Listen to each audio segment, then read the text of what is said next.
Hey, greetings and salutations, and welcome to another edition of HeteroHIV. I'm your host and moderator, Reggie Smith. As many of you know, I am a long-term survivor living with HIV since 1984. Over the years, both my life and the landscape of HIV and AIDS have transformed dramatically. In the early days, there were no medications, and we faced the terror of imminent death from opportunistic infections that ravaged our weakened immune systems. Back then, the scientific, medical, and Black communities were perplexed and terrified by HIV. Doctors were frustrated and helpless and unable to offer any real solutions as they watched millions of us succumb to the virus. The Black church often responded with harsh moral judgments, showing little compassion for those affected by HIV due to perceived lifestyle choices. Legal system, they criminalized us for simply living our lives, trying to legislate us into invisibility out of the fear of the unknown. And politicians, in positions to allocate resources and funding, they frequently ignored and ostracized us, dooming many of us to certain death. Perhaps the most painful of all was the way our own families and friends treated us. They often shunned us, speaking about us with fear and disdain, using terms like the monster or the package, and sometimes even isolating us with paper plates and plastic forks. This pervasive fear created deep divisions within our communities and families, especially between the gay and straight communities. Gay Black men face multiple layers of discrimination, and straight Black men feared being associated with homosexuality due to the added societal stigma. The down low phenomenon was a real issue, born out of fear and pressure. And Black women, as always, had to adapt and endure. They bore the weight of the continuing our entire race. And at the same time, they were attending the funerals of their loved ones and often keeping the secrets that men took to their graves. Amid all of this, what we truly sought was acceptance and love, all of us, right? While homophobia existed long before HIV, the virus exacerbated the ideological and sociological divide between Black men and women. Yet many lives have been enriched through the experiences of dealing with HIV, haven't they? Many organizations have profited from providing hope and education and treatment, though some believe that profit motives hinder the pursuit of a cure. Stigma has been a constant shadow over HIV. Despite the advances in treatment and prevention, HIV still evokes shame, unlike other diseases like cancer and sickle cell, which garner sympathy. Stigma, as I define it, is being more concerned with what others think of you than what you are your own self-worth. Stigma has produced hatred and bullying and self-doubt, preventing many from seeking help due to fear of inadequate support or feelings of unworthiness. This self-stigmatization is particularly damaging as it reinforces negative, harsh views about oneself. Within the Black community, the stigma around HIV is deeply embedded and is often amplified by the perceptions of the LGBTQ community. Straight Black men, fearing association with homosexuality, have isolated themselves from crucial information and resources. This fear hinders our efforts to shift the behaviors and eradicate HIV. Despite this, some of us have reached a level of self-realization that allows us to work together, regardless of sexual identity. I'm deeply grateful for the advocacy of the gay community, which saved my life and the lives of millions, despite widespread judgment and disdain. As a result of this advocacy, many decision makers in the HIV-related fields are from the gay community, and their efforts have inadvertently perpetuated the narrative that HIV is a gay disease. However, HIV is a human virus that affects us all. The data, imagery, messaging, and funding needed to reflect this reality is still lacking. Black women, now among the fastest growing groups of new infections, contract HIV primarily through heterosexual contact. Now, this is not solely due to any down low behavior, but a broader range of factors. Black men, whether gay or straight, have a responsibility to change this trend and to protect our mothers and daughters and wives, girlfriends and sisters. We face a common enemy in the HIV retrovirus. And in an effort to change this trend, the Reginald and Dion Smith Foundation, with funding from Gilead Sciences, presents this special edition of HeteroHIV. Today, we'll discuss the true nature and the current status of HIV stigma within and outside the communities serving those affected with HIV. We've gathered some of the most informed voices from the southeastern United States for a frank discussion about the past and present relationships between men who have sex with men and those who do not. Our aim is to begin a national dialogue about the healing needed to truly end the HIV epidemic. Joining us for this conversation are my friends Christopher Matthews, Derek Robinson, Larry Walker, Jamal Bey, Timothy Webb, and Barry Sermons. Now, I intentionally did not attribute any specific roles to our guests because you're all much more than your jobs. You're amazing spiritual human beings that are having an impactful and diverse human experiences. And we want to focus on those experiences. So thank you all for joining us and going out of your way to join in this discussion. I'd like to stipulate that this is going to be a no cancellation zone. So we hope that you feel free to share your truth without fear of judgment. And we certainly will not be judging each other or being politically correct, all right? And we acknowledge that there's been a new release of some HIV language, but we're not holding ourselves to that either. So let's get this conversation started. How's everybody doing? Doing well. Microphone check 1 2. Yeah. Coming in from we got people coming from all over the world. Yes. Great. Okay. Reggie, we got people coming from all over the world. Let's start the conversation. I want to ask, has anyone had any personal experiences where you've encountered HIV stigma, and how did it affect you? I'm gonna jump in right here. So I talked about this in therapy today. I'm newly single, and all through the 20 years I've been HIV positive, I've always let who my partner was going to be that I was HIV positive. And I met this woman recently, and we were getting real close, and kissing started going, and then she left, and she came back the next day, and I said, I'm HIV positive, and she was like, and you let me kiss you? Man, my therapist remind me that I disclosed many times, and that's the first time I got a reaction like that. Shook me up. It shook me up. So that's my. One of the other things that we didn't do was disclose anybody's status. So thank you for disclosing yours. Hey. That's a whole nother topic, is disclosure. But stigma related experiences. Anyone else? I would like to add that even though I am not HIV positive, Reggie, I have, because I've lived the great majority of my adult existence in the same gender loving community, the stigma has always existed.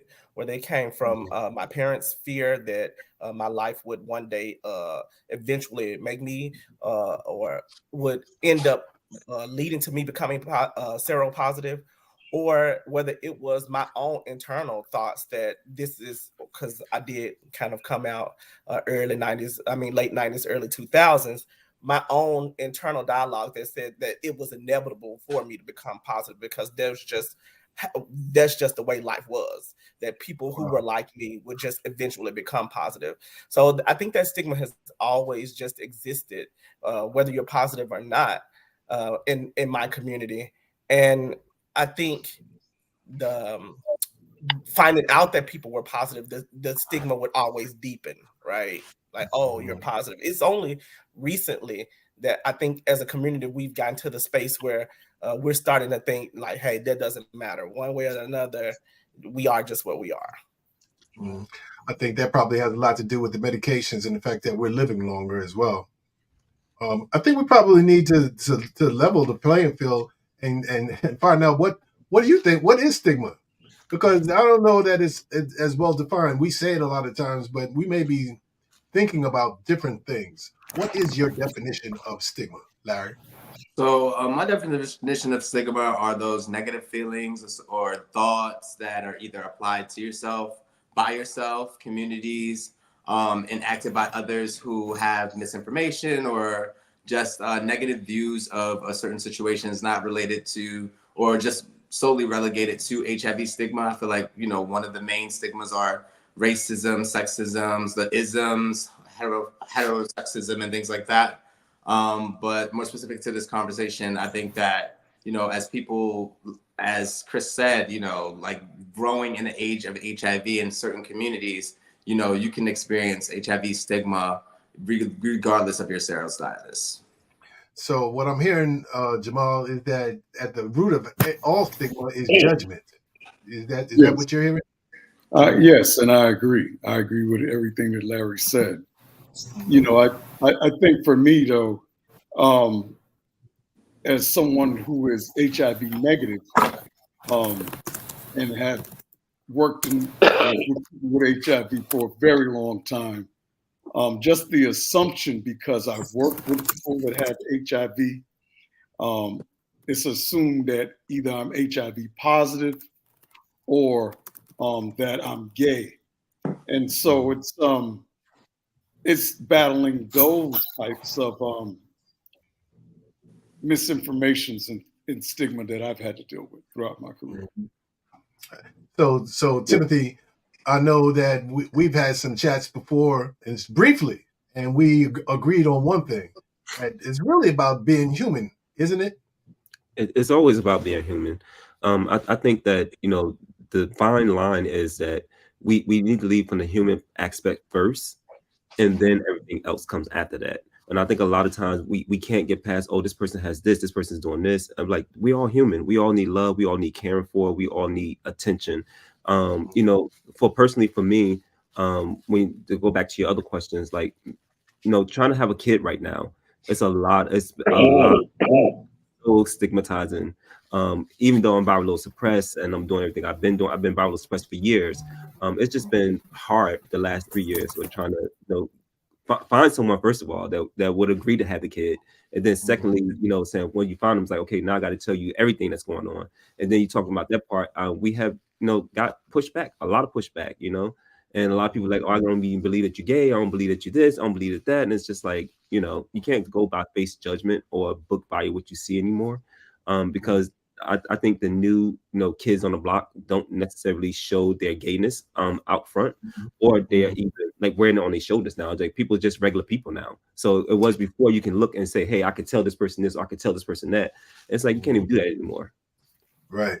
So then I guess we should stop the bullshit about down low. What do you think, Derek? You know, I can remember when it first started. I remember the first time I heard about the download was through R. Kelly. You know what I mean? I didn't hear about it from the other end. You know, and if somebody wanted to tell you something, you know, they said just keep it on the download. You know, and then when the narrative changed, I was afraid to use the word. You know what I mean? I was actually afraid to use the word, because I tell somebody something, I say keep that on the download. We just keep going. But after the narrative changed of what the word meant, you know, I was kind of afraid to use the word, and then even listen to that song again. You know what I mean? Because I just didn't want to be associated with it. But I think Download has done a disservice to the community, as a whole. You know, and one of the things I always try to stress as a prevention specialist, if a person was bisexual and their partner became reactive, you know, so how do you know it came from a man? And if he was messing with multiple women, you know what I mean? Where does it actually come from? And once that demeanor or that tag or that definition is put upon a person, it's hard for that person to change the narrative.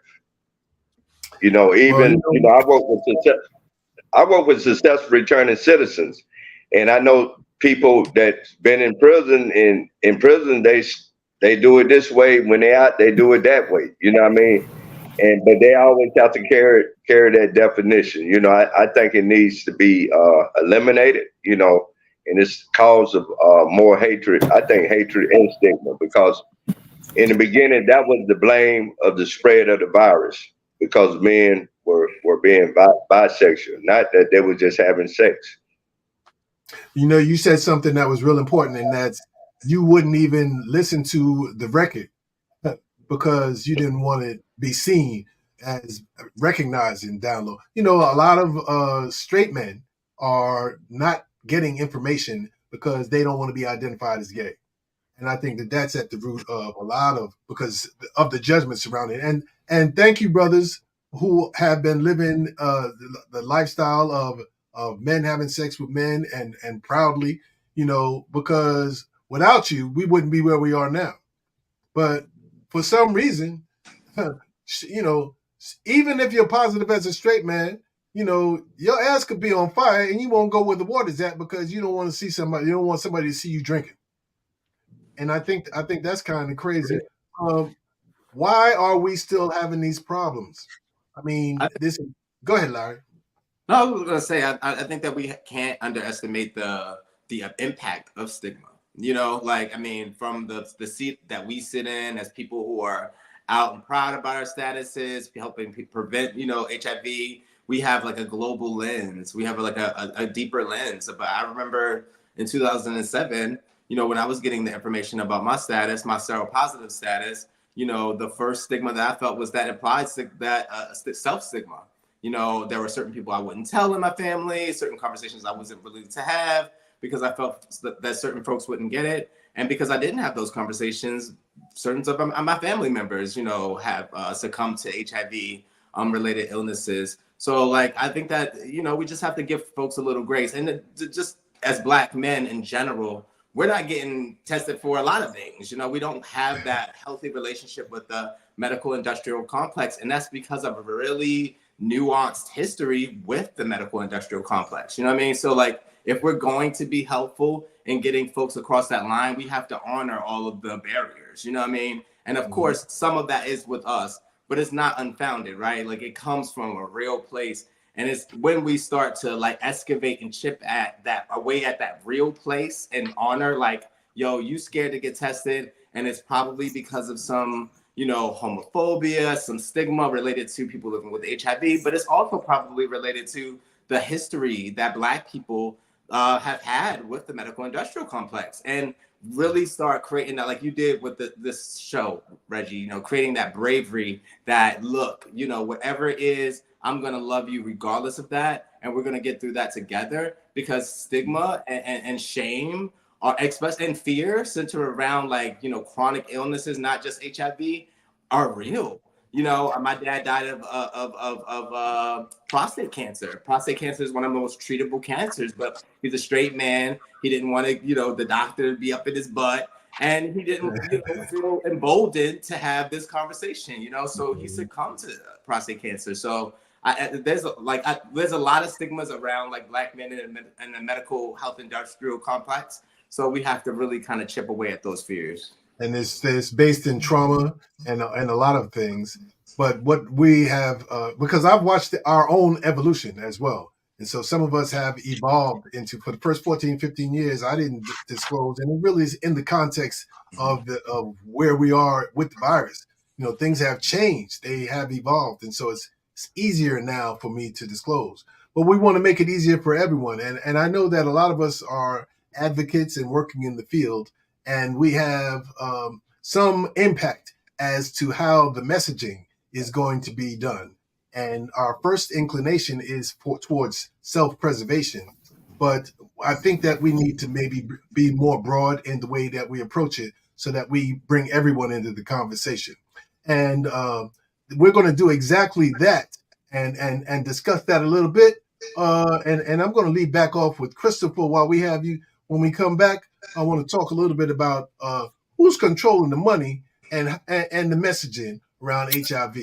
So y'all hold on one second. We'll come back. This is Hetero HIV. I'm your host, Reggie Smith, and we'll be right back with more right after this. Programming on Jazz 91.9 WCLK is made possible in part by the Reginald and Dion Smith Foundation, a proud WCLK business member. The Reginald and Dion Smith Foundation is a wellness awareness recovery network virtual community. They help people affected by HIV, those in recovery from substance use disorders, and persons looking for support to change habits that lead to poor health. The Reginald and Dion Smith Foundation is a judgment-free safe space zone for sharing healing solutions, finding understanding, and empowerment. More information at www.theherdsf.com.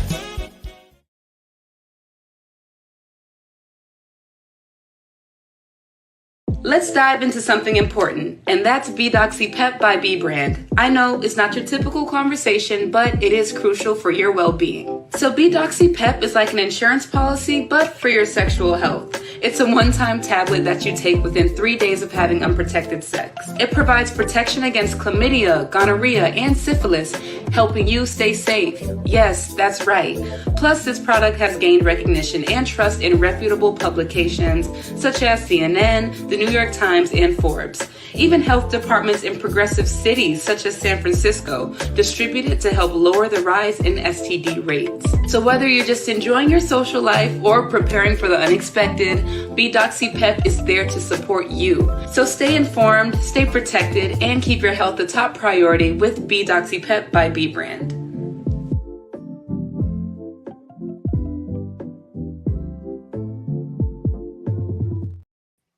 And we're back, and we're talking about HIV and the true nature of HIV stigma. And we've got a conversation between some of my gay brothers and my straight brothers. We're not going to talk about LGBTQIA+, the whole letters, but we want to talk about the money. Christopher, I'm going to ask you, Christopher, we didn't talk about titles and things like that, but I know you know that there's money being distributed to organizations, and I'd like to maybe talk a little bit about who's controlling the money and the messaging around HIV and why. I think the money is often controlled by two things. It's controlled by the innovation that comes from pharma, because pharma is working diligently to make new medications, to put out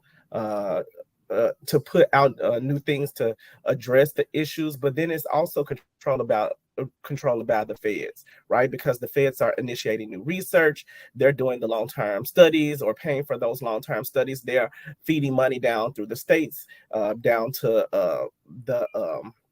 they're feeding money also down to the states, down to the regular engagement level with everyday people. And so the money is controlled mostly by those two people in those two ways, right? They're in each addressing it is their own desire for what needs to happen, right?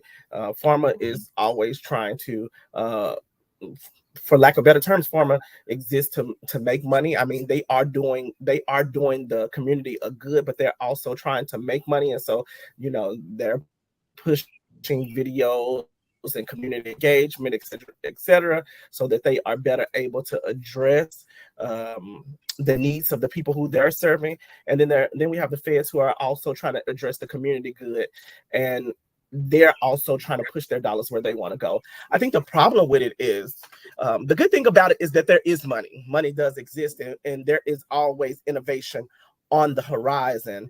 I think that's good. I think the bad or the downfall is that because oftentimes the people are doing their own research and their research is sometimes behind, it isn't ground level innovation, we miss out on the opportunities to see where issues are rising swiftly, and we are often behind change, right? So by the time we get information from something from either group, they've done so much research and they've spent so much time researching it over and over again that we often miss out on the new innovation that has happened in the moment. So I want to applaud them. At the same time, I do want all parties involved to know that sometimes those things that are homegrown in the ghetto are much more conducive to success because they are right on the horizon of what's going on, and we've got to be aware of that. Some of the best interventions are on the streets right now, and they're being created by people who are just looking to address whatever situation is going on in their local communities. And by the time they get a gazillion dollars worth of funding, that issue may not even be the same issue anymore, or we might not even need to address it in the same way. So we need you know what? They're a little slow. They are a little slow. slow. They are definitely a little slow, Christopher. And not only that, but organizationally, that's exactly right. And we're grateful for the money. But as it filters down, because of the fact that the virus was affecting the gay community, and you advocated for it in the beginning, most of the positions of influence are held by gay black men and white men, but mostly gay men. And the messaging and people, and I watch all the time with the farmers are always centered around the gay community. And never, you never see any images reflecting. Am I true about that, Jamal? I see you shaking your head. Jamal. Well, go ahead, Derek, and then I'll go after you. Go ahead, Derek. Yeah. One of the things you said, Reggie, I always go back to 1994 when HIV and AIDS was the #1 killer of black men in the community in the United States. In 95, the narrative changed. And nobody woke up to it like this is what's happening to black men. It wasn't gang violence, it wasn't overdoses, it wasn't drive-by shooting. HIV and AIDS was the #1 killer of black men in America. Mm-hmm. And so when you say it began, yeah, all black men, but when you begin with we always gonna have the narrative, that the gay narrative to it. But then we never know how was it affecting our community. How was it affecting straight black men? And so that's a narrative that hadn't been brought to the forefront. And I'm gonna say this, I'm gonna be quiet. It's just like with the dandelions, they're recognized now. But what happened to all of these black boys that was born HIV positive? Did they all die? Did they finish high school? Did they finish college? Did they become electricians? Did they become computer geniuses? We don't know what happened to these black boys that were born HIV positive. Mm-hmm. And I can see it in your eyes, Tim, that we talk bisexual. It doesn't matter what your sexual orientation is. If you're a black man and we're all dying from HIV. Yeah, I would say for me, and I hope I don't step on nobody's feet, so get anybody in their feelings. I think that it goes back to the beginning. Like we're all black men. Mm-hmm. The only difference is how we choose to have sex, right, or who we choose to have sex with. I think that I think we need to move the labels all the way out the way and say, why is it that black gay men are dying at an alarming rate? Whether you're heterosexual, bisexual, gay, whatever the case may be, what I'm saying? It doesn't matter. We're still all black men, and we're still all facing the same challenges. We're dying at alarming rates, and and nobody's really doing that much about it. You know what I'm saying? Nobody's really saying, hey, let's address the issue of black men. You know what I'm saying? And I'm happy, and I'm so happy when I see the issue when they said, hey, we gotta look out for black women now, because this thing is spreading throughout the black woman community, and they're putting an attention focus on looking for black women. They ain't asking black women, are you a lesbian? Are you this? Are you that? They say looking for black women. And we need to change the language around black men too. And we need to say black men, regardless of how they identify sexually or whatever the case may be. None of that really matters. You're still a black man and you're dying at an alarming rate. And HIV stigma is still serious in our community. That I test people on a regular. I don't really necessarily do it as much as I used to do it, but I have community events out and we test people. And black men always say, "Oh no, I think it's the end of my life." And I'm always telling them, "Listen, look at me. When you came up, walked to me, you didn't know I was HIV positive.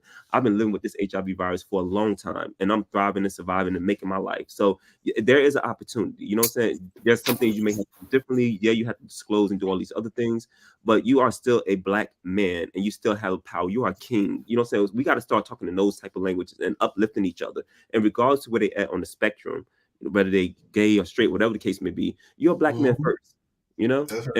And we don't start looking at things in that manner. Like we're just going to lose the whole focus and everybody's going to still go into their own silos. Like I'm only going to worry about the gay man. I'm only going to worry about the heterosexual man. I'm only going to worry about the bisexual man. Like we have to really break those silos down and say, hey, we all human, we all black, and we all men. That's right. And we're going to have to fight together. And so Jamal, who's the enemy?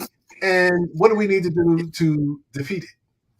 Well, I don't know if I want to use the word enemy, but Okay. what I will say is that there's two things. One is model and the other is apparatus. And so when you talk about funding, if you don't have anyone at the table at the federal level, you're not going to get heard, period. If you don't have a policy person, if you don't have connections to pharma, if you don't have connections to some of the largest AIDS organizations in the country, you're not going to get heard.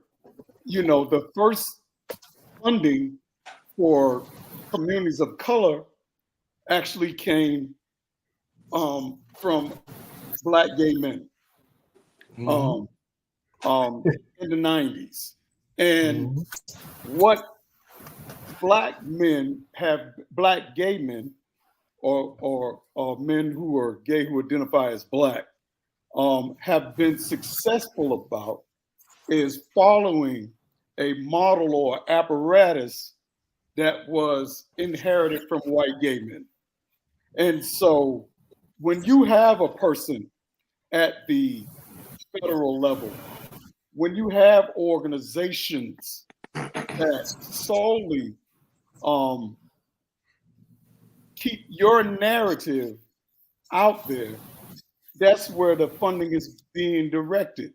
When people at ONAP, when people at PACHA, when people at the CDC, when all those apparatuses and models have a particular person or persons in charge or directing said funding or even opportunities in every aspect of either government or organizations that are funded by the government, then that's where the money is going to be directed. That's right. That's right. And that's just is, and that's the thing that no one wants, to talk about. And it's only a big issue in that the imagery is keeping people from seeing themselves in the fight. And as a result, it perpetuates the stigma. And so people feel unworthy or they are ashamed to even disclose publicly.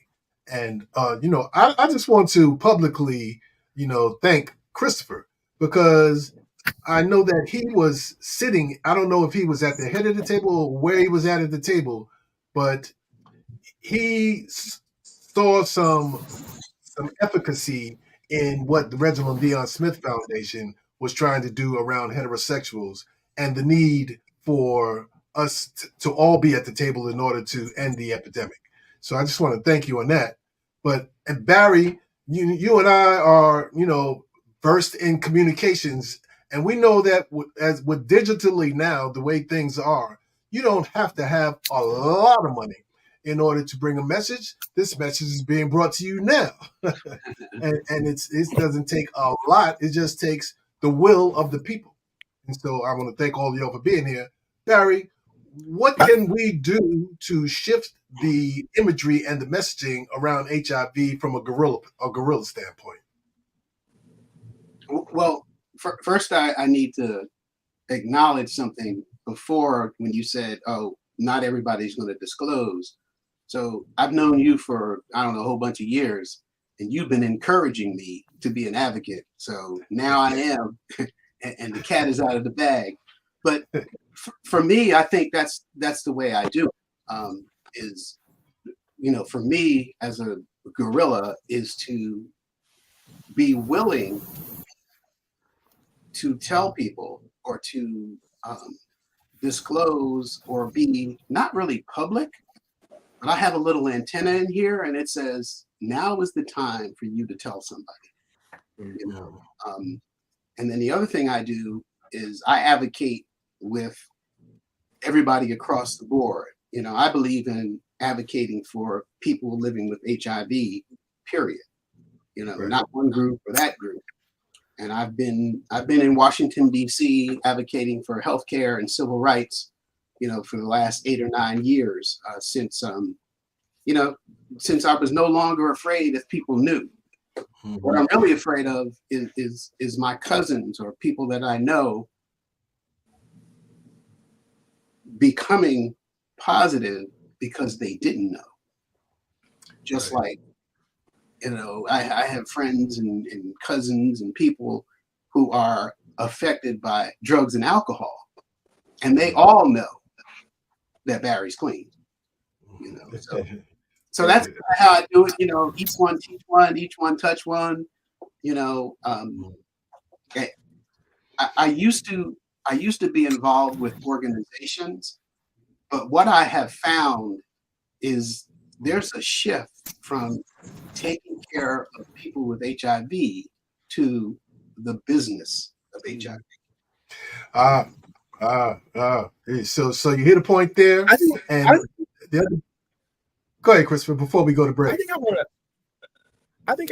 There was a statement that Tim made about throwing all our labels out. I think one of the things we don't talk about is, and we've missed the mark on, is that there are some things that are a holdover from us just being in this country that makes us all the same and which connects us, period.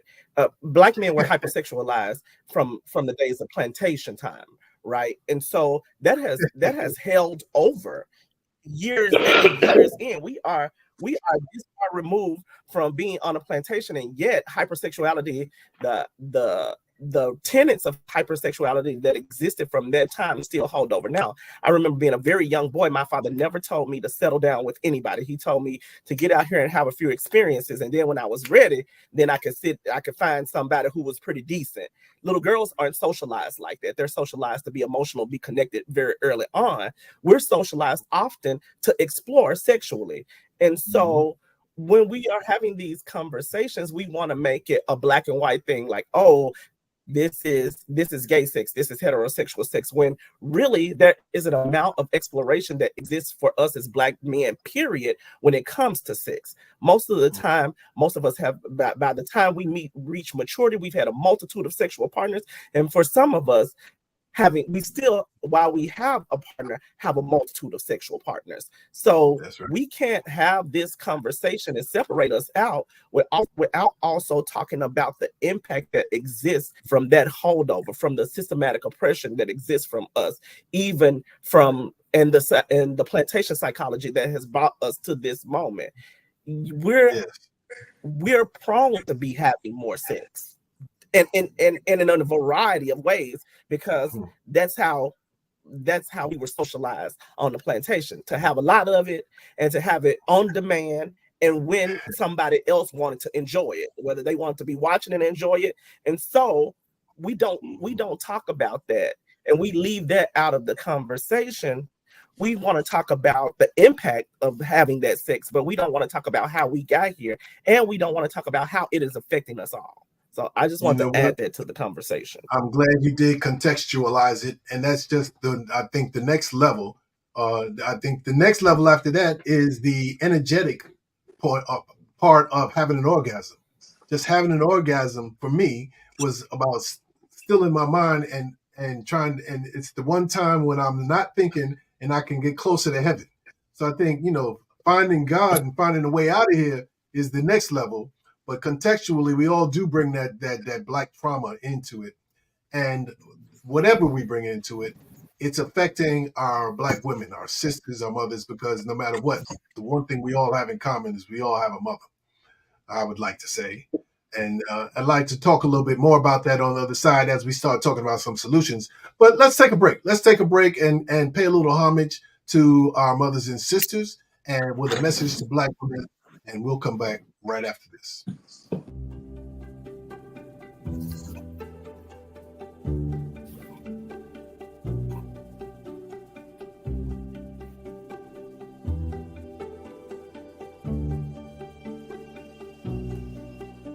My name is Daphina Ward, and I serve as Executive Director of the Southern AIDS Coalition. This is my love letter to Black women. I'm Charlie King. I am the HIV campaigns manager at Advocates for Youth. This is my love letter to Black women. Dr. Basola Ochikutu, Commissioner of Public Health, City of Boston. This is my love letter to Black women. You are the mother of civilization, and you still set all the trends. You're deserving of joy, praise, and rest. Your beauty cannot be denied or overstated.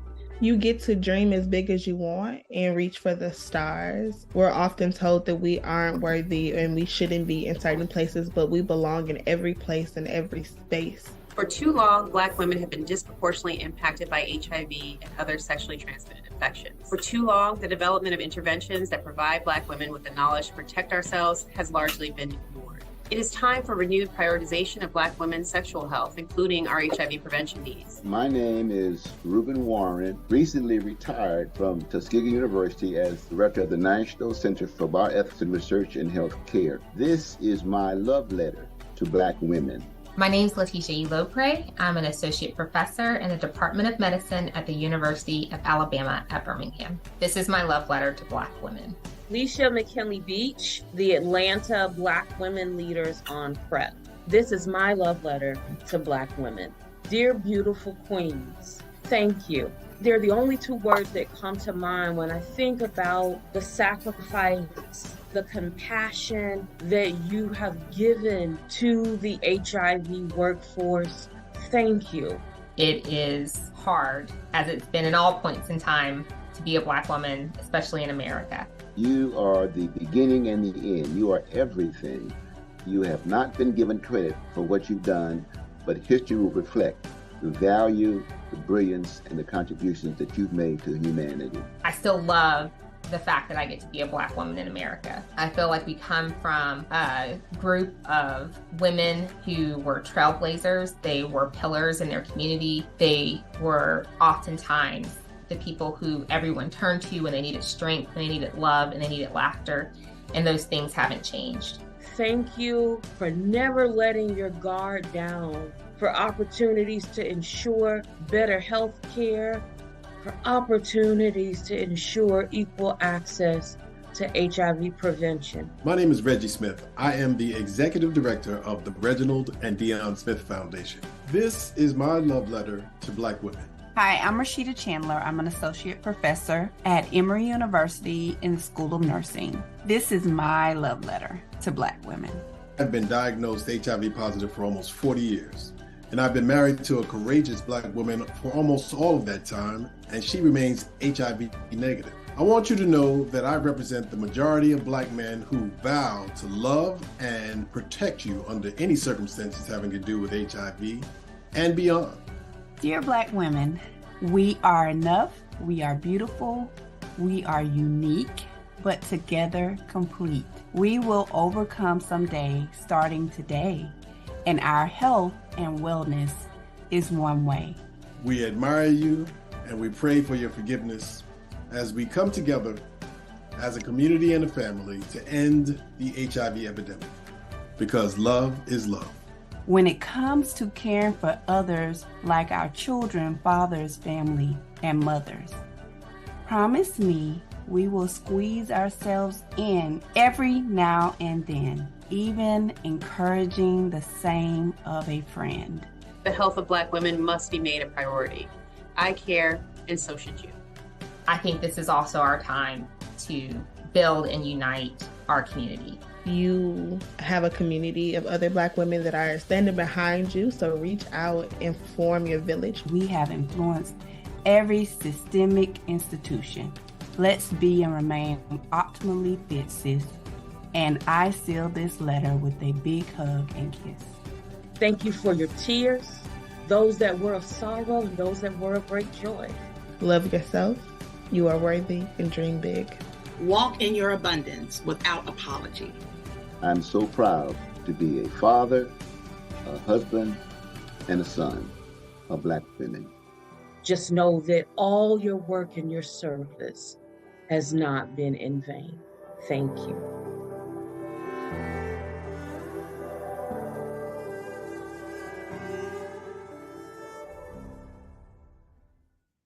And it's so important that we remember that, Like I am in a serial discordant relationship, and my wife is negative, and you know, just Timothy, I hear you talking about trying to have a child. You know, it's Black women are the fastest rate of new infections. You know, how can we come together to do a better job? You know, I hear you talking about dropping the labels. So how do we come together to work together to do a better job of protecting our queens? Larry? First, I think that it's by recognizing and realizing that the impact of HIV on Black women isn't new. You know, Katrina Haslip in the 90s was fighting and petitioning Congress to have Black women added to the list of priority populations. So, I mean, it's about having these conversations, honoring the over sexualization of Black bodies, similar to what Christopher said, and then breaking down the barriers. I'm not one for throw out the labels. Like, people get to identify the way that they want to identify. I think that for some of us, our labels give us power. Like, you know, I don't know where I would be if I couldn't identify as a Black man. That's a label. But I think that we need to get to a space of like loving each other across the barriers and the boundaries of labels, and having those frank, honest, helpful, useful conversations as opposed to being prescriptive and competitive. You know, I think that a certain level of HIV Inc. funding has put various communities into competition when we should be working into collaboration. Black health is the conversation. Black health is wealth. And if we have to work collaboratively to actually chip away at this thing. You know, like the prioritization of Black men, Black gays or same-gender loving men around HIV, again, started in the late 80s. But we're still one of the highest impacted groups, you know? So like, it gotta be more than just about messaging and one community safeguarding itself. We have to start seeing Black health as a global issue and start acting as a unit. And I think that that's how we safeguard one another, because it's not, you know, just Black women, or, you know, now we're seeing that Black trans men are being left out of certain conversations and are celebrating Black straight men are, you know, in a situation that Black women were in the 90s, where Black straight men don't get HIV, they just die of AIDS. You know what I mean? So it's like, we really have to start to act in this concerted, uniformed way, just across communities. Yeah, absolutely right. And we should know that anyway. I mean, as Black people in America, we've always had to fight. And separating us, dividing us to conquer us is not a new strategy. Yes. And you know, I'm, as the Reginald Dion Smith, our foundation, you know, we focused on wellness because that's the one thing that we all have in common. Doesn't matter what, who, what. It don't matter what. When you're sick, the only thing you want to be is well. And everybody's got that. Well, not everyone, but that Tuskegee. You know, Tuskegee. You know, you can't trust. So the best way to handle it. Thank God for HIV, because when I was diagnosed, there were no medications. So I had to find natural methods. I had to find a way to stay alive. And that empowered me. And so we want to empower each other to find ways to stay well. And one way to do that is to not be stressed out. Stigma seems to add to our stress, because now you're holding a secret and you're not getting information. Derek, we're trying to bring, I know that you started a heterosexual group, people who are identified as heterosexual because they were afraid to go into the gay men's group to get the information and save lives and the community. You know, how hard has it been to bring women along, and what can we do to bring them into the fold? Yeah, by the grace of God and consistency, we started a group, Straight and Positive. July will make 4 years for us. And today we have over 80 members from all over the United States. And it took a year and a half for us to even gain 10 members. And once we started participating in different venues, the group began to grow. And so we've been able to do presentation at the International Conference on Stigma for the past 4 years. If any of you all Positive Living Conference in Fort Walton Beach. We've been able to present there twice. This year we had the opportunity to have 2 members that go to AIDS Whites for the first time. So what we found out, we had to go beyond being a support group. We had to go beyond being straight and black. We had to go to start empowering each other. And once we began to empower each other, we began to have advocates to come aboard and train us in the right way in order to reach the table. You know, as a straight black man, we're still trying to reach the table, you know, and we're either we're gonna build a table for ourselves, or we're gonna be invited to the table. Because one of the things I hear in this whole conversation is that something has to be done. Something has to be done. You know, with gang violence, you know, they produce mentorship programs to keep children out of gangs. You know, it needs to be a sexual health mentoring program. You know, I can remember, you know, black girls unwedded having children. You know, they had to do something about it. You know what I mean? They had to do something about it, even if it was putting them on birth control pills. You know, but what happened to that male who continued to produce children, right? Nobody was able to stop and mentor that person. And that, in order for us to come to a solution in the HIV epidemic, we have to start mentoring each other, regardless of how we want to get down. We know black men, we bear a burden. Not only do we bear a burden of being positive, we bear the burden of our women becoming positive. You know, I can remember being on a panel, United We Rise, you know, every black body, and the thing that was brought to my attention, the solution is the black man. Mm-hmm. Mm-hmm. And then in the HIV epidemic, whether it's from the same gender loving, whether it's from the bi, whether it's from the straight men, where all our women, they become affected, you know, diagnosed through heterosexual contact. So us as black men, what can we do? What can we do? What program can we put together where everybody is able to engage? How can we create our own brochures? You know, I left the HIV field for like 8 years and came back into it. And they still had this brochure, "Don't get caught slipping on your pimping." You know what I mean? And, you know, with somebody saying, I said, you know, that message didn't work 10 years ago. Why are you still handing out these same brochures?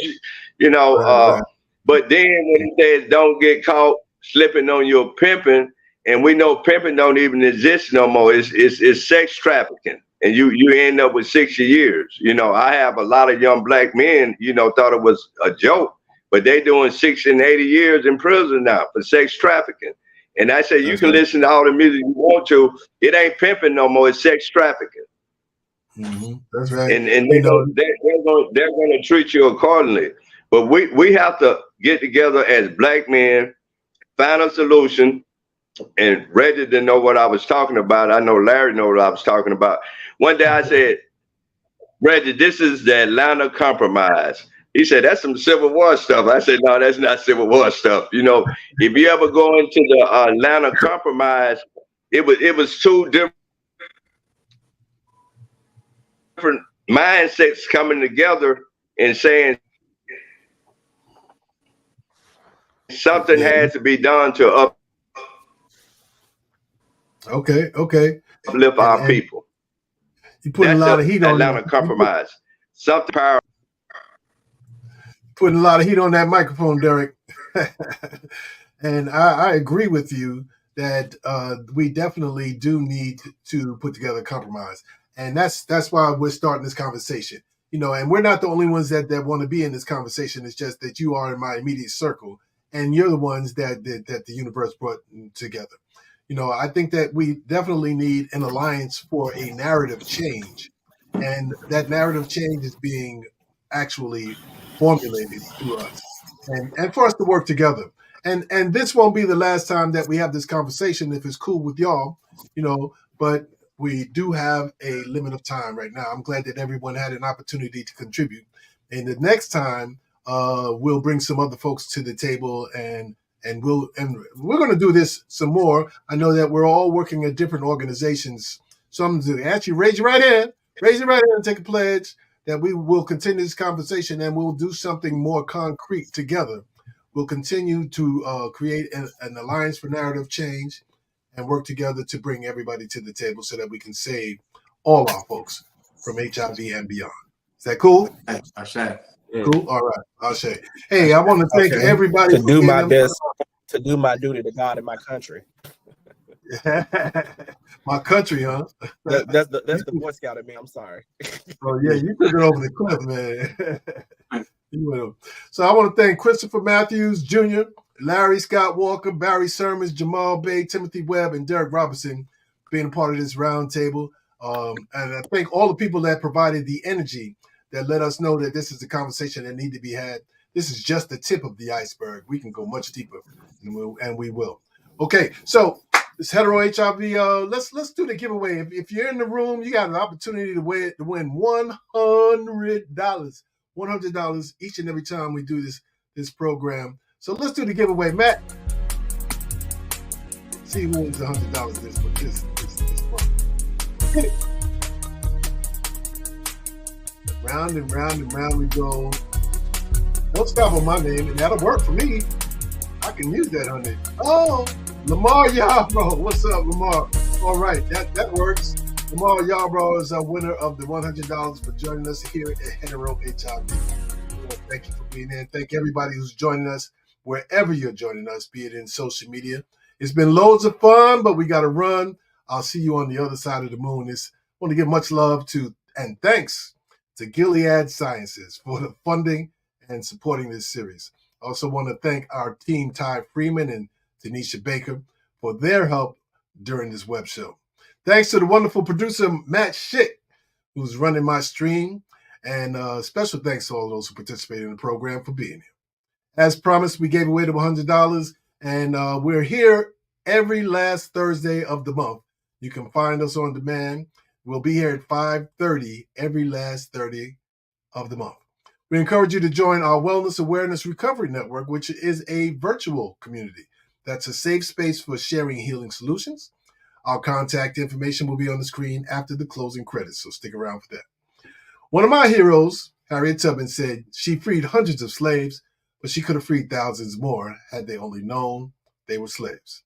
Harriet might not have been focused on what history would say about her when she was doing her thing. She just simply did what was necessary to make herself and others free. We thank God for our guests and their time and energy, and want to remind you that yesterday is history and tomorrow is still a mystery. So let's just keep the focus on what's going on right now. And if we do that, I'm sure we'll have our hearts and minds in the right place. Remember, unity does not need uniformity. We all want to be loved. So let the healing continue. Until the next time, peace and blessings.